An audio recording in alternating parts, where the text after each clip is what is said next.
Ya, kali ini kami akan membahas soal bagaimana pandangan masyarakat tentang eh, mental generasi Z. Kali ini topik ini akan dimulai dengan eh, gimana sih menurut kalian tentang pandangan masyarakat mental health generasi Z? Ya, menurut gue mental generasi Z tuh ya sangat lemah banget sih. Karena dia ketergantungan sama mungkin kalau di era sekarang ya AI, udah ada AI kan. Jadi kayak dia nggak mau kayak zaman dulu kan mungkin susah ya, ada internet pun susah, HP pun cuma bisa buat telepon sama SMS. Nah jadi di situ tuh generasi Z tuh jadi kayak kegampangan gitu, kayak terlalu ibarat kata tuh terlalu ini banget sama internet, apa-apa internet, jadi kayak nggak ada apa namanya tuh pemikiran lain sih. Paling itu gua sih, dari Bonar gimana Bonar? Ya kalau menurut gua yang disampaikan sama si Men tuh ada bener juga, ada salah juga sih. Cuman yang gua tangkap tuh kayak kebanyakan salahnya. Mungkin emang dari setiap generasi kan emang banyak lah ada plus minusnya. Tapi yang gua pandang di generasi Z ini mereka tuh dia emang kurang disiplin, kurang memahami dalam efisien waktu. Cuman kalau dalam masalah kreativitas di zaman sekarang mereka tuh paling maju generasi Z ini. Jadi banyak kayak generasi sebelumnya tuh cukup membantu adanya generasi Z di dalam karir mereka. Ya, menurut gue sih gitu sih. Semua ada plus minusnya.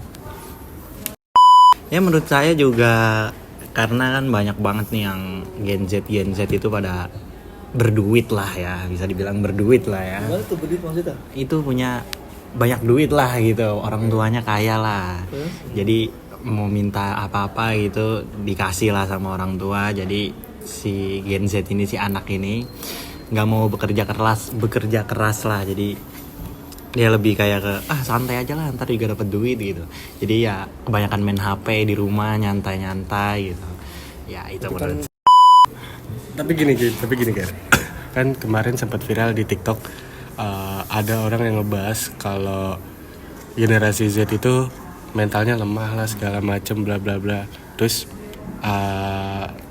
nggak sedikit juga anak muda yang langsung bilang kayak generasi Z itu juga kuat. Kayak contohnya mereka juga nggak, yang secara garis besar kan kesimpulannya yang dari tadi kalian omongin kan berarti generasi Z itu kan dimanja ya, terlalu dimanja.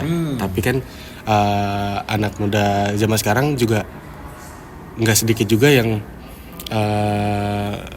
manja, yang nggak manja gitu. Jadi ada yang kuliah sambil kerja, ada yang nyari duit sendiri segala macam. Itu gimana tanggapannya? Jadi kayak ada yang bilang generasi Z manja, tapi sebenarnya anak muda ternyata sambil kerja juga loh. Ada yang orang tuanya juga nggak ngedukung anaknya kuliah, tapi dia tetap maksa buat kuliah.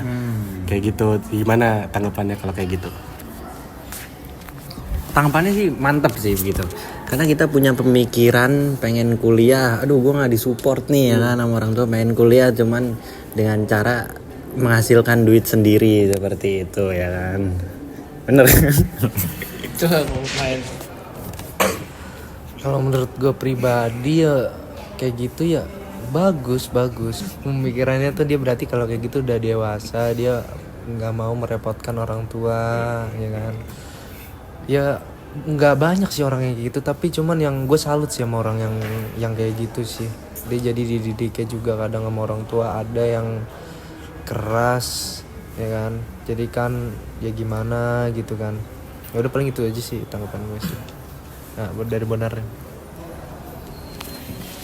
Ya perlu diakui yang kayak tadi yang gue bilang, generasi Z itu emang orang itu kreatif dan rata-rata emang kita akuin lah mereka itu para pekerja keras dalam masalah tentang ekonomi atau tentang kemauan mereka sendiri. Yang menurut gue yang kalau yang berbuat baik dengan masa depan dia tuh pasti bakal diperjuangkan sih, yang sebenar-benarnya, yang sampai keringet dia bercucuran tuh pasti dia bakal ngelakuin sampai dia sukses lah, gitu aja sih. Nah. Kan kalau menurut dari websitenya Kemenkes, ini kayak ada beberapa poin kayak pentingnya kesehatan mental pada remaja kan, kayak di sini ada ciri-cirinya, ada perubahan perilaku, ada perubahan mood, ada kesulitan berkonsentrasi dan sebagainya. Terus juga ciri-ciri kesehatan mental yang baik.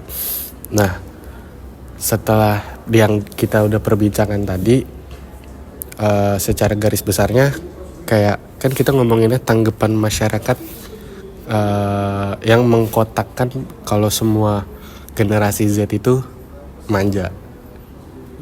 Nah, gimana tanggapannya itu? Siapa yang mau? Mungkin dari main dulu. Dari main dulu mungkin. Hah? Mungkin dari Wonar dulu. Menurut gue misalkan dari tanggapan dengan Gen Z itu mental manja, kita nggak bisa menjadi patokan tuh semua tolak ukur ya. Kayaknya kita ambil rata-rata, kebanyakan emang rata-rata pasti manja. Contoh, entah kayak di pekerjaan diomelin bos dikit-dikit, ngadu sana sini, terus dia seharusnya emang salah mereka, kenapa bos itu bisa kayak ngomelin mereka, tapi dia malah kayak curhat dan seolah-olah tuh mereka tuh nggak salah. Emang itu nggak dianjurkan sih sebenarnya kayak gitu. Itu menurut gue tuh kurangnya Gen Z tuh begitu, apa selalu di up di media sosial, seolah-olah tuh mereka tuh nggak bersalah, padahal kenyataannya emang dia tuh yang salah gitu sih. Itu tanggapan gue sih. Coba kalau kayak gimana nih? Cuman kalau misalkan masalah kayak apa-apa di up ke sosmed, apa-apa up di sosmed, bukannya ada sisi positifnya. Kayak mungkin bisa dijadiin buat pembelajaran di perusahaan lainnya biar nggak kayak gitu, atau mungkin bisa jadi buat calon-calon pelamar sebelum yang mau melamar di PT tersebut, jadi kayak jangan di sini deh karena kemarin habis viral kayak gini. Kan ada sisi positifnya tuh, gimana? Ya kalau menurut gue ya ada sisi positifnya juga, cuman itu kan juga tergantung dari kitanya sendiri. Kalau misalnya kerja kita bagus atau apa, itu nggak mungkin kena omel atau apa dong. Pasti kan ya balik lagi ke diri kita sendiri. Lu kalau mau dimarahin ya pasti lu buat salah gitu. Itu pas udah dimarahin tuh ya udah introspeksi diri. Ya itu dah pokoknya lah. Kalau mau jadi orang yang benar ya harus introspeksi diri, benerin diri, udah gitu. Jadi kan kemarin ada di viral di TikTok tuh yang Gen Z ngelamar kerja, terus dikomentarin lah ya kan, mau ini lo mau nginep belum, mau ngemes lu gitu kan, sama salah satu TikToker gitu. Itu gimana tanggapannya? Ya sebenarnya menurut gue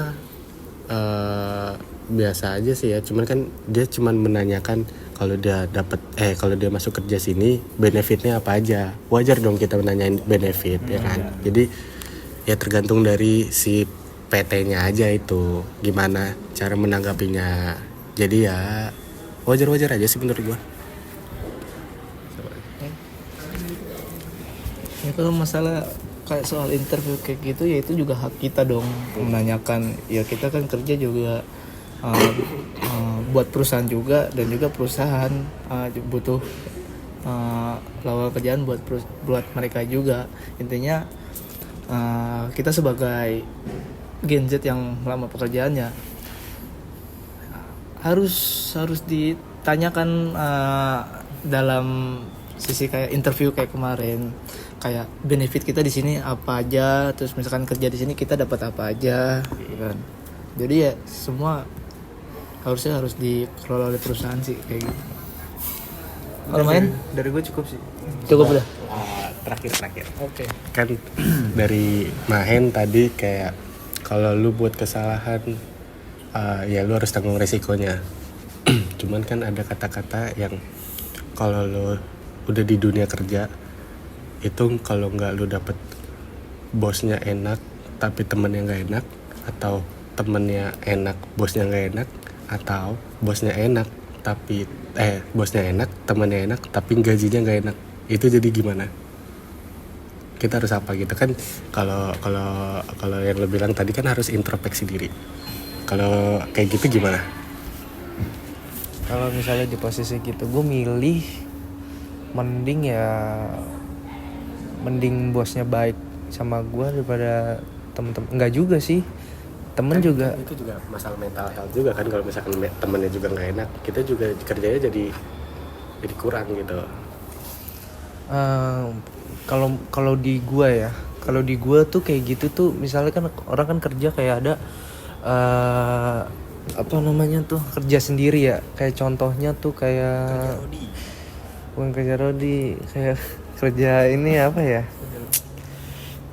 di kantor nggak sih, kayak kan ya mungkin kan WFH. iya itu kayak apa sih, main komputer gitu kan, dia ibarat katakan ya sendirilah, nggak butuh bantuan siapa-siapa gitu. Mungkin gue bisa dikerjain sendiri, selagi bisa dikerjain sendiri itu gue, kalau menurut gue ya nggak apa-apa gitu, nggak terlalu tergantungan sama orang lain. Yang penting kok di diri gue tuh mending bos enak daripada temen yang apa enak.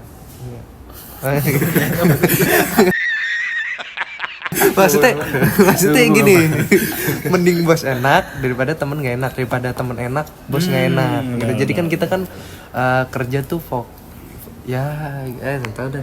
Ya, ini Pokoknya gitu dah intinya. itu kalau di posisi kita kerjanya yang sendiri. Kalau misalkan di posisi kerjanya yang mengharuskan untuk kerjasama, gimana?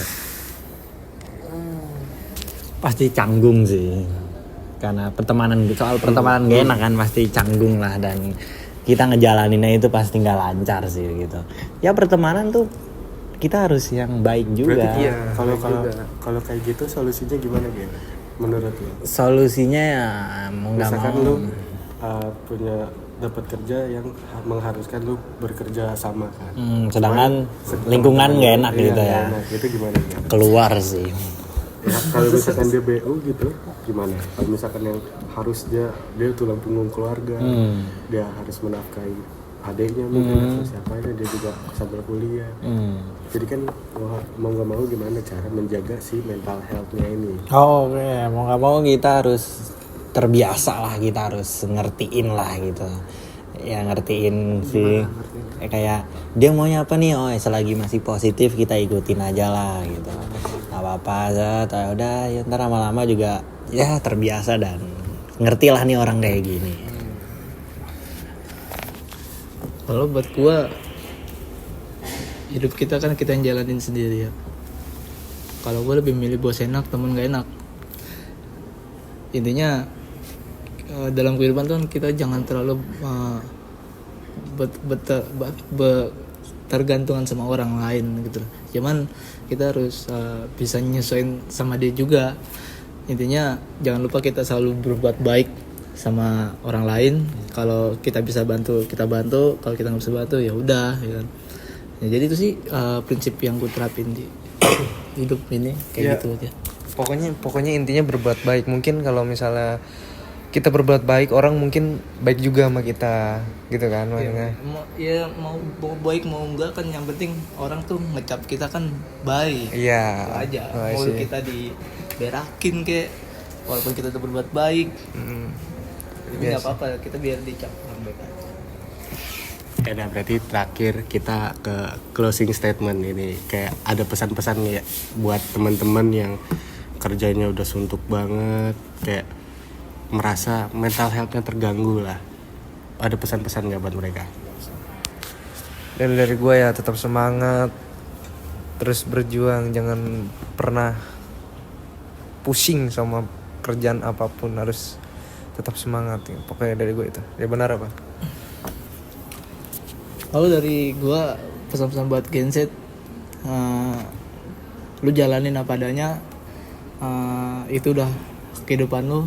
Tuhan udah memberi kesempatan jalan hidup kayak gini, dan lakukan yang terbaik buat keluarga lu dan orang terdekat lu.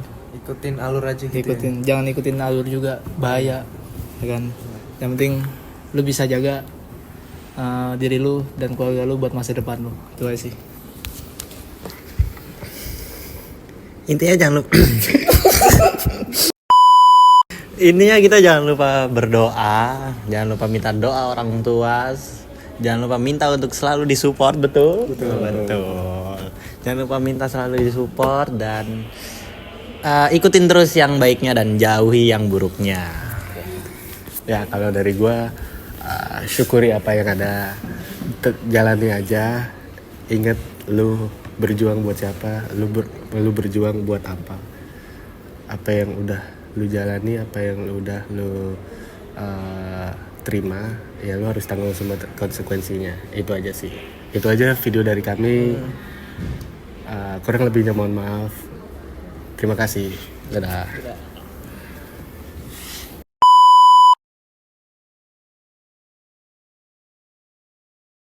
Halo everybody, di sini kita akan mewawancarai orang sekitar tentang gimana mental health dari Gen Z gitu.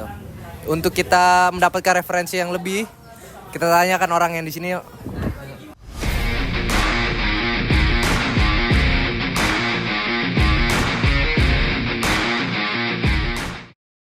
Halo kak, aku izin bertanya ya kak. Dengan kakak siapa sih? Fadil. Zahra. Kali ini aku mau bertanya soal gimana soal mental health di generasi Z sekarang. Mental health tuh sekarang cukup penting ya. Kalau nggak itu sih bisa kayak kalau nggak cepet diatasin bisa kayak apa ya? Nggak bisa ngebahasin sih. Tapi kayaknya penting mental health. Kalau kakaknya? Kayak kalau menurut aku Gen Z zaman sekarang tuh soal mental health ini tuh terlalu agak di-publish gitu ya di sosmed. Jadi kurang apa ya?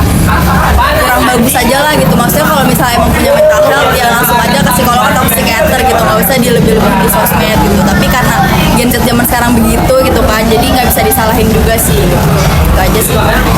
Jadi kalau menurut kakaknya ini mental health itu juga penting buat kita pikirin juga. Selain itu juga kalau misalkan kita punya masalah dengan mental, kita bisa langsung ke psikolog aja. Sekian, terima kasih.